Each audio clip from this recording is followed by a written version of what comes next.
Shabbat, Shalom, Umvorach, ou Beshem Hashem, la Semaine Nassiach. On est aujourd'hui, Be'ezrat Hashem, le vendredi 31 mai. Et le 23, pourquoi tu dis ah ils sont en vacances en France le 31 mai Dans toute l'année. Sauf que c'est toute l'année. Tov, le 31 mai, nous sommes le 23 du mois de Iyar. On s'approche vraiment de Rosh Chodesh. Vendredi prochain, Rosh Chodesh Sivan. J'ai fait un cours sur ce sujet-là, sur le mois de Sivan, Me'ot Kedai, de regarder ce cours où on annonce plusieurs ségoulottes et une préparation à la fête de Shavuot. Car pour recevoir la Torah, il faut s'y préparer. Et les 6 derniers jours sont capables de tout. Shiur acheté par notre ami Cathy Suède, Shakadosh Baruch Hu, Ivarechota Bechol Asherla, Be'ezrat Hashem, shiur acheté pour l'élévation de l'âme de son frère Patrick Suède, Ben Janet, Hasena, Be'ezrat Hashem, Ruach Hashem, Tenachenu, Began Eden, Elion, Bechol Ashochovim, Imur Bichlal, Arachamim, Vaselechot, Dechen Yehi Ratzon, Venomar, Amen, Tiye Nishmatot Tzorah Haim, et chez Be'ezrat Hashem, Nishma Yeshuot Tovot, Benechamot. Avec sa permission, bien sûr, on pensera à Kol Mété Israël, Be'ezrat Hashem, toutes les victimes. Oufren, chaque jour, Ishlach Refoua Shlema, Achlama Meira, Lechol HaPtsuim, Vechen Ishlach Refoua Shlema, Lechol HaCholim. Be'ezrat Hashem Yitbarach, on entend que de bonnes nouvelles, une bonne parnassa pour Kol Am Israël, Yeshuot Benechamot. Qu'est-ce qu'il y a? Le Nishmat Reine Sultana Bat Messaouda, Ruach Hashem, Tenachena Began Eden, Be'ezrat Hashem. Une grande réfoua shlema pour tous les malades d'Israël ou Bichlalam. Rivka, Bat Esther, Anna Elna, Refena Moratimi, Akdosha, Vateora. Ma maman aussi a besoin de vos prières, si vous pouvez prier pour elle. Dieu lui donne une bonne santé à elle et à tous les enfants d'Israël. Et que chaque mot de cette étude, Be'ezrat Hashem, Yalet Nishmanto Shel Patrick Suède Ben Janet Hasena, pour qui ce jour a été acheté. Une grande réussite pour Cathy Suède et sa famille. Be'ezrat Hashem, et on commence tout de suite ce shiur de Bechukotai. Alors ici, il y a quelque chose qui demande quand même pas mal de réflexion.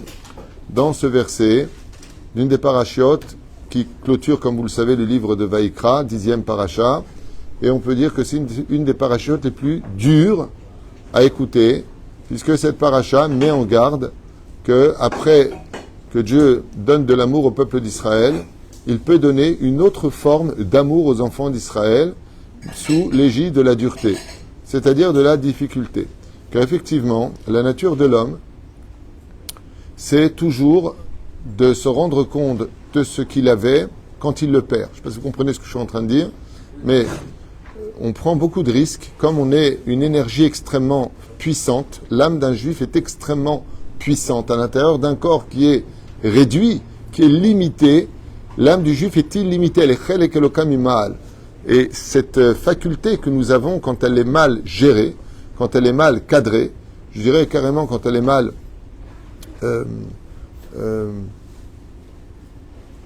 caractérisée, eh bien, elle nous emmène à faire n'importe quoi. Ça veut dire que c'est très risqué d'avoir une arme aussi puissante qu'une âme juive et qu'on ne sait pas exactement comment l'orienter, ce qui peut nous mener à justement cette situation que cette paracha va prendre en compte sur le domaine psychologique. Sois gentil, regarde, fais ce que je te demande, c'est pour ton bien, c'est pour ton monde futur, c'est ceci, cela. Ben, si tu veux pas le faire, je peux t'envoyer des ennemis qui peuvent te faire comprendre que j'existe.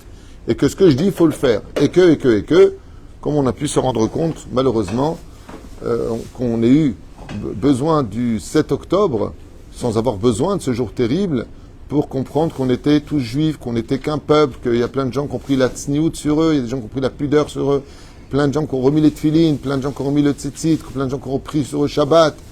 Beaucoup, même des gens de Nova, j'ai vu des vidéos de plusieurs couples qui étaient à Nova et qui, après avoir prié Dieu, le soldat qu'on a fait venir, il a raconté que un de ses amis a pris sur lui, alors qu'il était sûr de mourir, il n'avait aucune chance de s'enfuir, et il a dit à Hachem, si tu me sauves, je prends sur moi Shabbat, pas celui-là, celui qui arrive. Ceux qui étaient avec nous là-bas au cours, il a pris la parole et a raconté des choses incroyables qui se sont passées sur le terrain et sans aucune raison valable. Les terroristes font demi-tour alors qu'ils sont juste à 1 mètre de lui. Il suffisait simplement qu'il baisse la tête pour le voir. Et c'est ce qu'il faisait, il cherchait partout. Et je prends sur moi Shabbat. Et pourquoi on arrivait là? Tu ne peux pas prendre sur toi Shabbat, Baruch Hashem, parce que tu marches, tu respires, tu es juif, tout simplement. Il faut toujours qu'il y ait une catastrophe, toujours une Shoah, toujours quelque chose. Il faut qu'on reçoive des missiles pour d'un coup qu'on se dise viens, je te prends le petit, viens, on est ensemble alors qu'avant on ne se parlait pas. C'est dommage. Et c'est ce que vient nous apprendre ici cette paracha. Alors, ce qui est très dérangeant, c'est que, regardez ce qu'il dit Rashi. Im bechukota et telechu. Yachol ze kiyum ha-mitzvot shehu omer ve'et mitzvotav tishmoru. Are ze kiyum ha-mitzvot amour. Et donc, qu'est-ce que nous dit Rashi? Im bechukota et telechu, she'adam yeh amelim batorah. Qu'on soit en train de peiner, qu'on soit capable de ne pas s'endormir sur nos deux oreilles, à savoir que la Torah ne s'acquiert que pour celui qui souffrira pour l'acquérir. Ça veut dire moins de travail, moins de manger, moins de dodo, moins de plaisir pour plus de Torah. Amelim Batorah signifie ne t'accorde pas tous les plaisirs du monde parce qu'elles viendront aux dépens de ton étude de la Torah. Comme on le lit dans Masechet Avot, Eve memaet ba'esek kedesh ta'asok batorah. Si tu ouvres des affaires constamment, des affaires et encore d'affaires, tu oublies un détail, on ne mange pas avec deux fourchettes. Et plus tu auras d'affaires, et moins tu auras le temps d'étudier. C'est-à-dire que il faut se faire un peu violence, comme je l'ai expliqué dans un cours que je vous conseille aussi de voir, qui s'appelle Il serait temps de grandir. Quelle différence y a-t-il entre un enfant et un adulte? Eh bien, c'est simple. L'enfant veut faire ce qu'il veut, l'adulte fait ce qu'il faut. J'ai pas envie de faire tikkun chatzot, mais je dois le faire. Oh, mais j'ai pas envie. On te demande pas ce que tu as envie. On te demande de faire. Où est-ce que c'est marqué? Dans le mot, telechu. Rashi dit, tu amelim, mazé amel. Il faut peiner. C'est-à-dire aller au-delà de ce que j'ai envie de faire. Imaginez la femme qui est enceinte et elle dit, ouais, mais j'ai pas envie d'accoucher. On ne te demande pas si tu as envie ou pas d'accoucher. Tu dois accoucher. Sinon, le petit sera étouffé à l'intérieur même de ton ventre. Et toi, tu, chas v'shalom, partiras de ce monde. Donc, il n'y a pas de j'ai envie, je n'ai pas envie. C'est le mec qui se lève le matin et dit j'arrête de travailler. Ben, tu vas crever. Hein? J'ai pas envie d'aller à 9h au travail, j'ai envie d'aller à 10h. Tu vas te faire virer. C'est-à-dire que la Torah va nous responsabiliser avec les tenants et aboutissants. Voilà, si vous faites Torah mitzvot, vous n'avez que du bonheur. Il faut que ce soit sur l'échelle générale. Im bechukotai telech. Non, telechu. Ce n'est pas suffisant simplement que moi je fasse teshuva. Ce n'est pas suffisant. Imaginez par exemple une personne qui se lève toutes les nuits à partir de 3h, il vient en Beth Midrash et il étudie la Torah. Son salaire est immense. Mais est-ce qu'il accomplit ce qui a marqué ici? Tiens, Amelim Batorah. Il va appeler d'autres personnes. Hey, Smia, tu viens. Hey, tu viens. Pourquoi? Chez nous, Amelim Batorah. Il n'y a pas marqué Amel Batorah. Amelim. C'est pas suffisant pour toi de faire tes chouvas, mais de ramener d'autres personnes, un peu comme ce cours qui est acheté. Non seulement il est pour l'élévation de l'âme, non seulement celle qu'il a acheté prend un mérite, Cathy prend un mérite d'avoir acheté ce cours, mais il y a aussi du monde qui regarde ce cours et du monde qui va regarder ce cours et d'ici 1 an, 2 ans, 10 ans, 20 ans. Donc on emmène du monde avec nous à regarder un shiur Torah. Ça s'appelle Mezake à Rabim. On donne du mérite aux autres. Alors là où par contre dans l'étude on a un petit problème. Si tu me dis Im b'chukotai telechu vet mizvotai tishmeru, c'est qu'on nous parle de 2 dimensions différentes. Et pourtant, dans l'absolu, si je te dis suis mes lois, ça veut dire quoi? Suis mes commandements. Alors, pourquoi tu me dis suis mes commandements? Vous avez compris? Il suffisait de dire Im bechukotai telechu ve tishmeru, venez comment c'est pour. Pourquoi me dire et faire une différence d'appellation Im bechukotai telechu vet mizvotav telechu? Parce qu'il y a une différence entre les 3 niveaux de mitzvot, comme l'explique le Rabbi, entre autres, sur la façon de vivre son judaïsme. Il y a ce que l'on appelle les mishpatim, et les mishpatim asher tasim lifnehem. Mazé les mishpatim, quand tu dis bet mishpat, ce sont des lois qui appartiennent à l'intellect humain. Il ne faut pas tuer, il ne faut pas voler. Franchement, on avait besoin de Dieu pour ça. Bien sûr, quoique oui, même aujourd'hui, on avait Dieu pour ça. Honore ton père et ta mère, tu as besoin qu'on te le dise. Franchement, on peut tout à fait comprendre. La preuve en est, on apprend souvent le respect des parents des goïms. Dana ben Netina, Esav. Mais la reine, il y a des lois qu'on appelle les mishpatim. Ça veut dire qu'elles sont logiques. D'accord? Ne vole pas l'autre, ne trompe pas l'autre. Ce sont des choses qui sont, il n'y a pas, des gens athées vont te dire, pas besoin de Dieu pour cela. Ils ont raison, c'est ce que dit la Torah.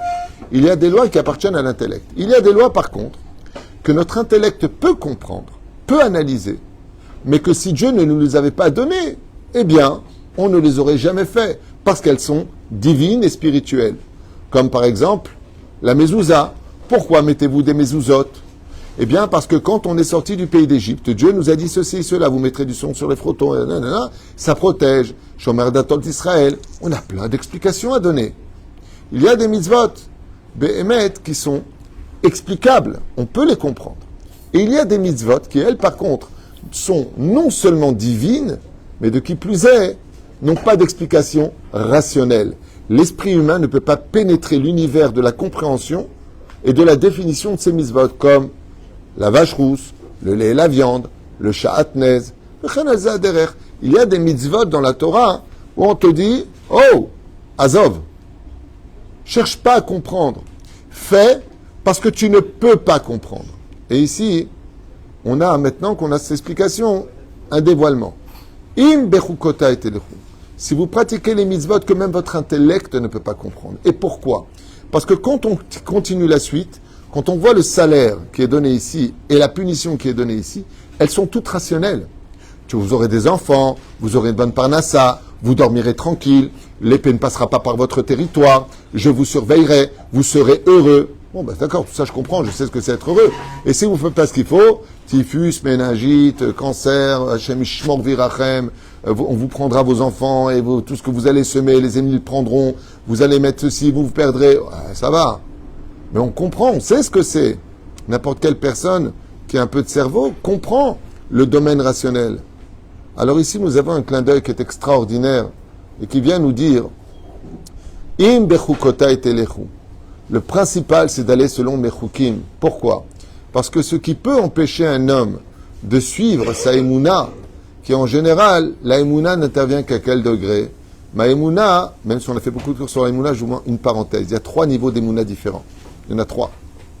Il y a celui de je ne crois qu'en ce que je vois dans la Torah. Vous avez vu. Vous n'avez pas le droit de croire s'il n'y a pas 2 témoins. Ne croyez pas. Si vient quelqu'un et qui te dit et moi, tu dis que c'est un rêveur. Donc la Torah est basée sur quoi? Sur le fait de voir. Quand Dieu dit ils ont fait le veau d'or, Moshe, qu'est-ce qu'il dit? Attends, je vais voir. Pas comme nous aujourd'hui, dès qu'on nous dit quelque chose sur quelqu'un, ah bon? Et on le croit tout de suite. T'as vérifié, t'as appelé l'autre? Non, tout de suite, on prend pour compte. Strictement interdit. Strictement interdit. Quelqu'un qui vient vous voir, comme une fois j'ai vérifié, je vous fais une parenthèse. Quelqu'un un jour vient me voir et il me dit oh là là, tout faites gaffe avec lui parce que c'est un voleur dans les affaires. Je lui ai répondu l'homme est kabel, je ne reçois pas ce que tu viens de dire. Oh, moi, vous savez, je vous ai prévenu. Je savais qu'il mentait pour une raison simple.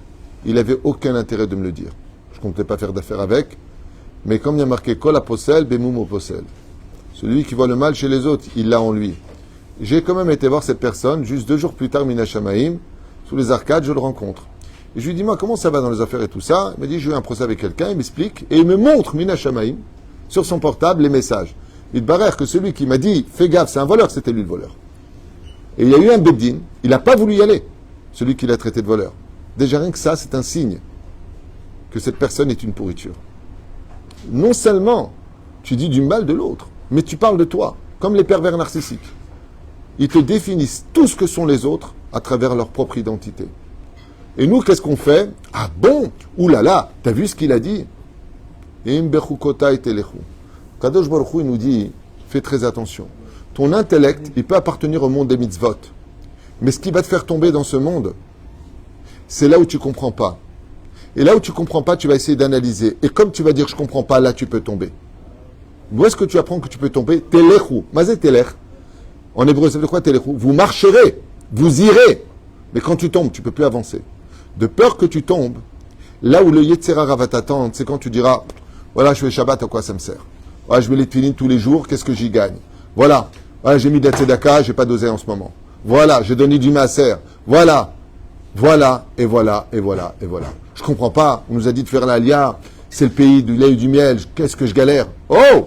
In bechukotai telechu.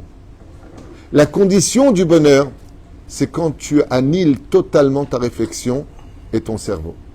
Hier, je vous ai raconté un machal et ma'ad abardomé, une métaphore, qui exprimait parfaitement ce que nous allons faire pendant ce shiur. Je vous ai raconté l'histoire de ce roi qui possédait, mais alors, un magnifique palais, d'une beauté rarissime, splendide. Tu étais là hier soir? Unique. Zganefine. Tu étais là hier soir? Et il avait des pièces partout. C'était un palais fait d'or, d'argent, de cuivre, de diamants. Des jardins à perte de vue. Tout ce qu'un homme pourrait imaginer de ce qu'il y a de plus beau était là-bas. Et le roi décida de léguer ça à son fils, unique. Et il lui fit visiter tout le palais. Il lui montra les moindres recoins. Et le fils était de plus en plus ébahi. Il lui a dit, tout ça, je te le donne. Seulement. Seulement. Il y a un petit seulement. Il regarde. Il y a une porte là-bas qui est blindée. Cette porte-là, je vais la fermer. C'est le seul endroit où tu ne peux pas aller. Regarde combien tout est grand pour toi. Tout est à toi. Fais ce que tu veux. Là-bas, tu vas pas. C'est pas compliqué. Hein? Faut pas être bête. Alors, mon fils, je t'aime. Mon fils, tout ce que tu veux, je te le donne, mais n'oublie pas. Là-bas, tu peux pas aller. Et à ce moment-là, le fils dit au père, ouais, mais qu'est-ce qu'il y a là-bas pour pas que tu sais, pour pas t'exciter ma curiosité, on sait jamais. Il dit, va, je vais t'expliquer. Ton père a conquis énormément de territoire.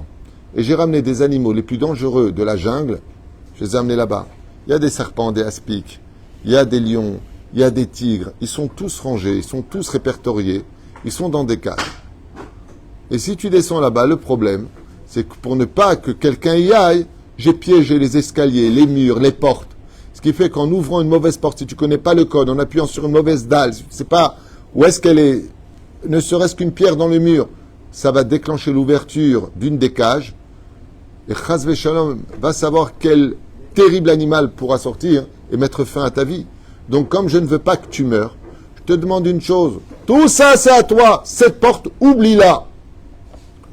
Papa, Zebe Seder, et les deux mots israéliens qu'on connaît le plus, qui doivent le plus nous inquiéter, c'est Altidag. C'est bon, papa, ça va. Je suis pas teubé. Ça va. Ça va, c'est bon. Tu vas pas me répéter qu'un soir. Mon fils, je t'en supplie, mon fils, promets-moi, jure-moi. Papa, je te jure, je n'irai pas. C'est bon, je m'en fous, moi, de tes animaux. C'est bon, y va. Et le roi se retire. Voilà que le fils commence à se promener dans le palais. Il kiffe, et il kiffe, il est bien, et il fait des fêtes, et il est heureux.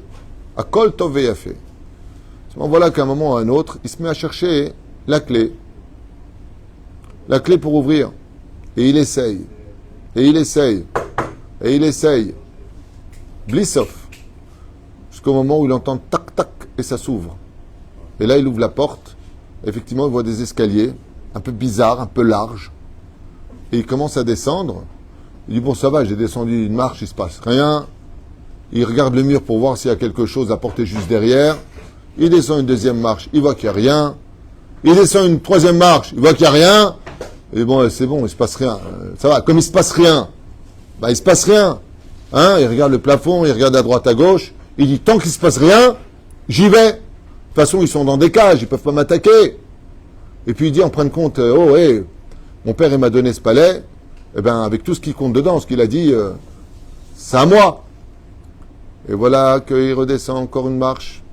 Il sent qu'il y a un truc qui ne va pas, il n'est pas très bien. Mais quand il sent que c'est pas très bien, qu'est-ce qu'il fait? Pour ne pas marcher sur la marche, il s'appuie sur le mur et il rentre une pierre à l'intérieur et d'un coup on entend une porte qui s'ouvre, une cage vient de s'ouvrir et là un lion sort affamé et se jette sur lui et le dévore. On prévient le roi et là, Cluedo, on pose la question. Le roi arrive, le lion est là, le cadavre est là. Et on pose la question, qui a tué le prince? Manienne. C'est pas juste de répondre alors que tu étais là hier soir et que tu as répondu faux.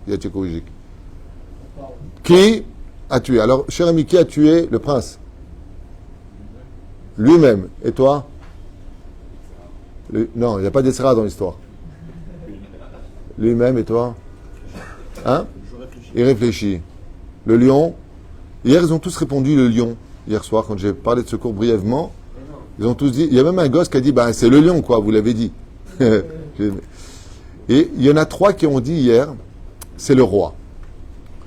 Ouais, il a dit, le roi, bah, c'est lui qui a mis les animaux nuisibles là-bas.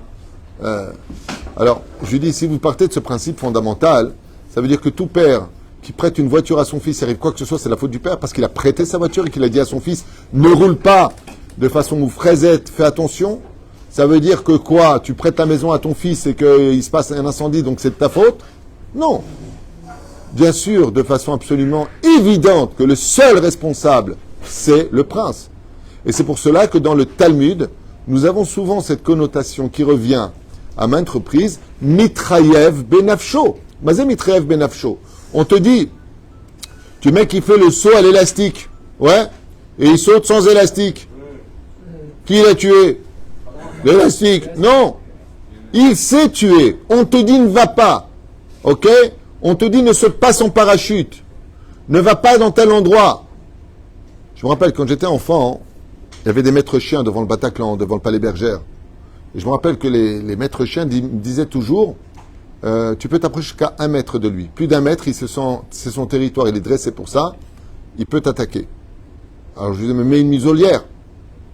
Il me dit non, on est là pour la sécurité. Si je mets le tank, j'enlève la muselière, le tank. Non. Et le but, c'est d'impressionner ceux qui veulent mettre le balagan, ceux qui viennent mettre la pagaille. Donc quand le chien il vient et qu'il monte ses dents, ça fait réfléchir 2 fois. Si je mets une muselière, on ne voit pas. Je me rappelle qu'une fois seulement, je me suis approché, c'était au Palais Bergère, dans le territoire du chien, et il s'est retourné, heureusement qu'il a tiré la laisse pour le retenir, parce qu'il a failli me mordre la cuisse. Et je lui ai dit, naturellement, je lui ai dit, hey, fais attention à ton chien. Et il m'a répondu, je t'avais dit de ne pas t'approcher. Mon chien, il fait son boulot.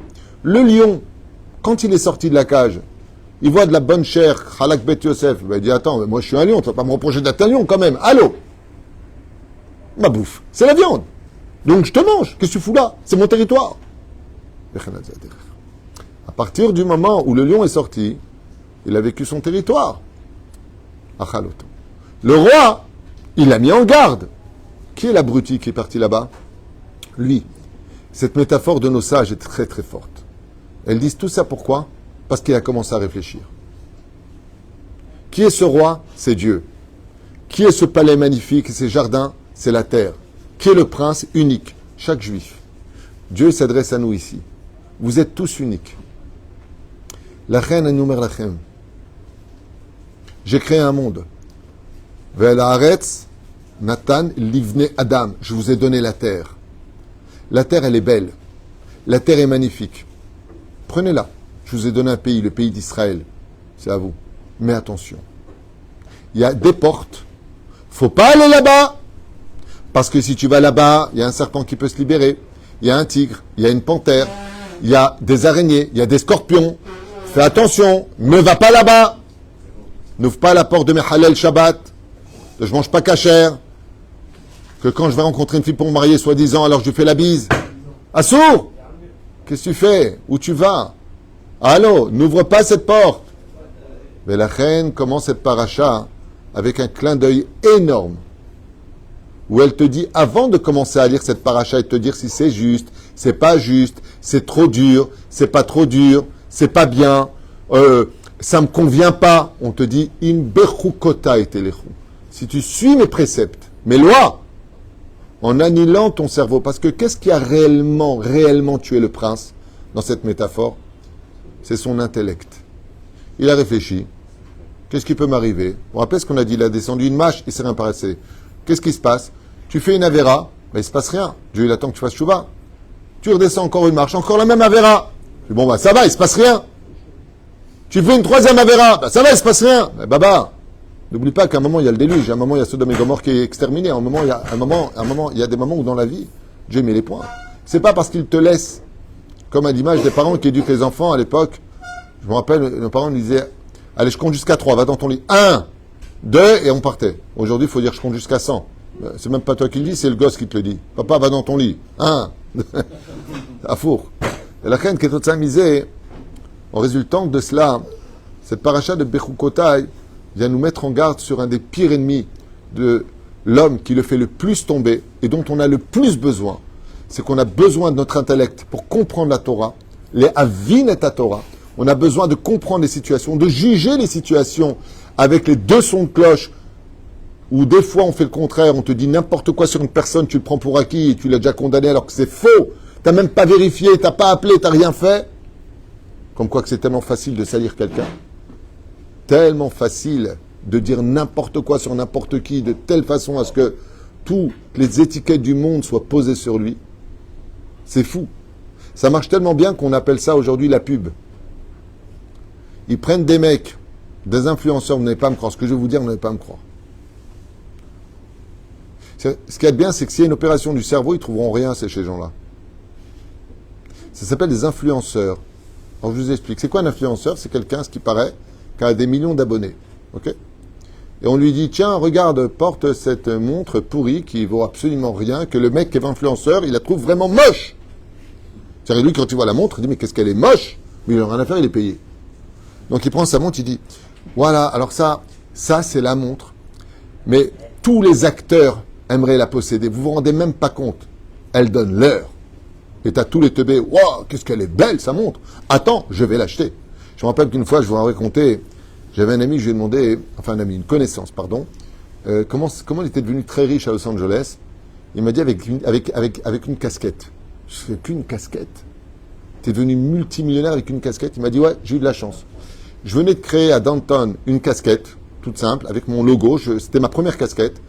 Et la chance que j'ai eue, c'est qu'à l'aéroport, il y avait la rabbinite Madonna, Khalek Esther, Marshema Vezichra. Et elle est sortie à ce moment-là. Je lui ai dit, je t'en supplie, donne-moi ma chance, je viens de la créer. Elle a mis la casquette sur elle. Il y avait les photographes, ils l'ont tous pris avec la casquette. J'en ai vendu 1 million le lendemain. J'ai pris une commande d'1 million de casquettes. Moi, ce qui m'épate, c'est pas ça. Moi, ce qui m'épate, c'est comment tu peux acheter une casquette si elle te plaît pas. J'ai pas compris. Parce que elle a mis 2 secondes, elle a fait comme ça, donc c'est bon, je vais courir en acheter, mais moi, avant de la mettre sur ma tête, la casquette, je vais voir d'abord si je l'aime, si elle me plaît. Parce que j'existe, j'ai mes opinions. Et là, on voit que les gens, ils n'ont pas de sechel. D'accord? Tu leur dis soupline. C'est le meilleur truc, tout le monde va acheter soupline. Mais essaie-le. Vois. Vois. Il y a même un film qui était magnifique pour ça. Ça s'appelle L'aventure, c'est l'aventure. C'est un chef-d'œuvre, ce livre. Ce film, j'étais jeune. Hein.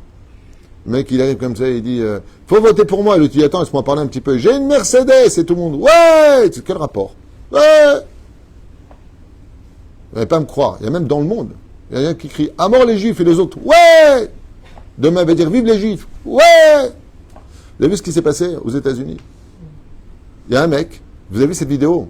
Elle est incroyable. Free Palestine, ok? Il rentre dans les universités américaines.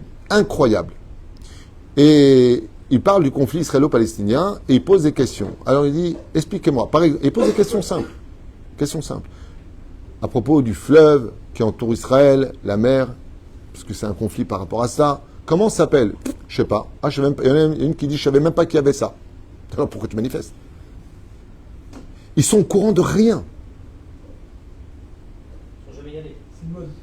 Non, mais vous n'avez pas compris.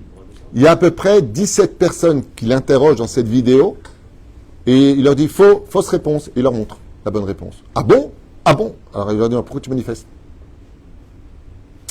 Où est le cerveau? Vous savez que la majeure partie des gens aujourd'hui ne sont même pas au courant de ce qui se passe dans le pays. C'est-à-dire que s'ils venaient dans le pays voir la vérité, mais même pas en rêve, ils seraient dehors. Mais ils seraient, vous inquiétez pas. Ils seraient parce que personne n'en a rien à faire de personne. Le seul pays au monde et le seul peuple qui en a affaire des Palestiniens, c'est le peuple d'Israël. On les protège de leurs pires ennemis. Et le pire, c'est qu'ils n'ont pas le droit de le dire, sinon ils se font assassiner par eux. Hashem Ishmael Virachem al Kolam Israël. Lama en sechel. Il n'y a pas d'intellect. Qu'est-ce qu'il a fait Hitler pour amener la haine contre le juif? Il a annihilé l'intellect de son peuple. Il aurait pu dire n'importe quoi, c'était à Hitler. N'importe quoi.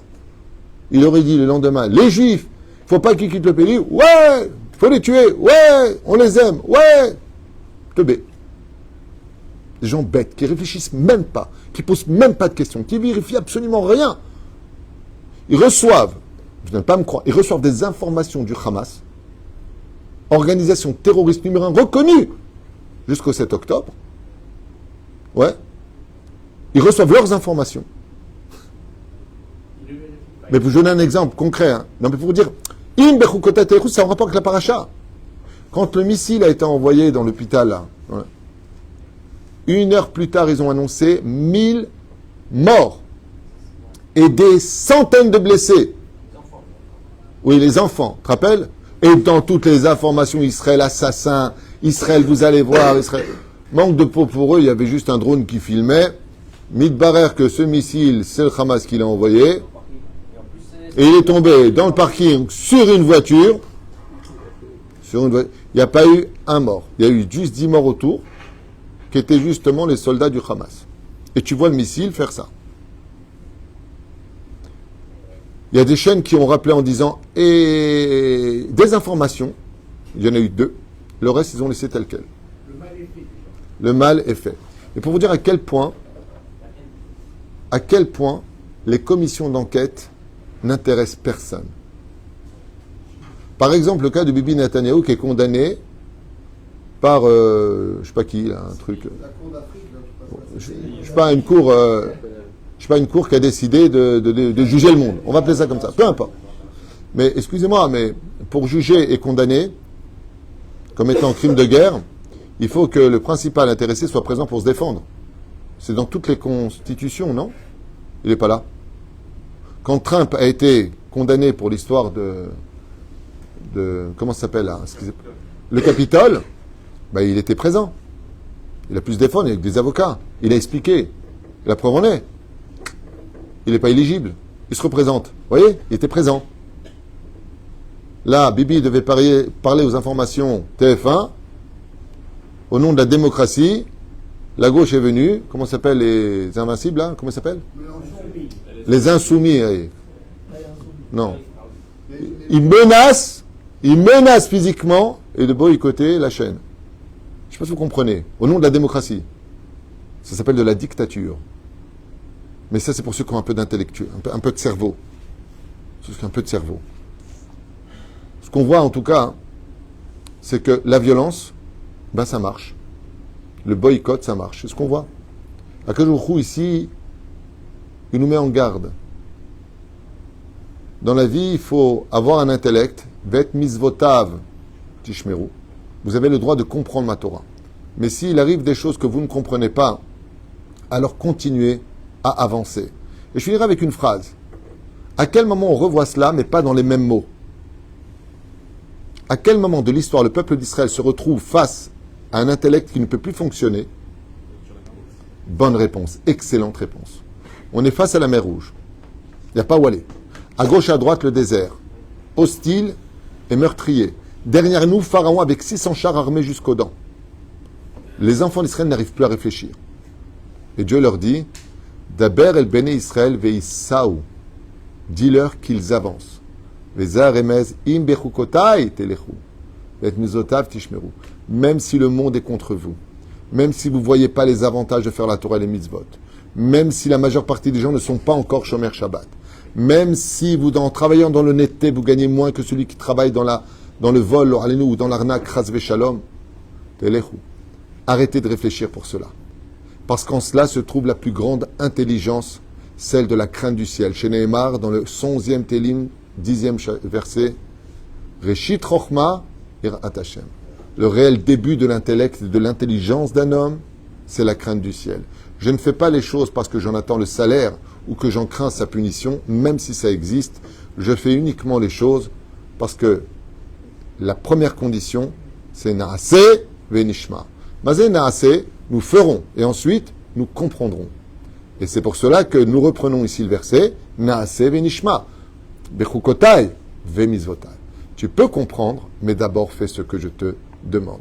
Imaginez un petit peu qu'avec vos enfants, chaque fois que vous leur demandez quelque chose, vous devez expliquer, justifier, faire comprendre, et ainsi de suite. À la fin, tu auras plus vite fait de le faire toi-même qu'il aille le faire pour toi, parce que tu t'es fatigué à expliquer toutes les choses, parce qu'il peut te dire, ouais, enfin bon, je trouve ça ridicule. Comme je dis d'ailleurs, je vais certainement faire rire beaucoup de juifs tunisiens qui ont un minag. Pas tous, hein. Il y a quelques juifs tunisiens que j'ai constatés, ils sont souvent tunisiens. Ils ont un minag horrible. Autant on a des bons minagim, autant il y a des minagim qui sont horribles. C'est quand ils te font ton programme. Par exemple, tu lui dis, tu viens à la bar mitzvah, tu dis non, je ne peux pas, parce que ceci et cela. Non, tu viens, regarde ce que tu fais. Tu vas dire à un tel, et tu fais comme ça, et t'appelles une babysitter, et t'es machin, et à 21h tu t'en vas. Baba, t'es en train de me faire mon programme. Une fois, j'étais en train de parler, il y a très longtemps de ça, il m'a dit, tu veux rentrer associé dans une affaire? Alors, je lui dis, ça dépend de quoi tu parles, quelle affaire J'aime pas trop les associations, moi, déjà, à la base. Il m'a dit, non. Je lui ai dit, de toute façon, j'ai pas l'argent. Regarde ce que tu fais. Tu vas à la banque, tu fais ça, tu fais comme ça, tu prends un prêt, tu prends 2 témoins. 2 garants. C'est le mec qui te fait ton programme. Je lui dis, rien que pour ce que tu viens de dire, même si j'avais l'oseille, je ne le ferais pas.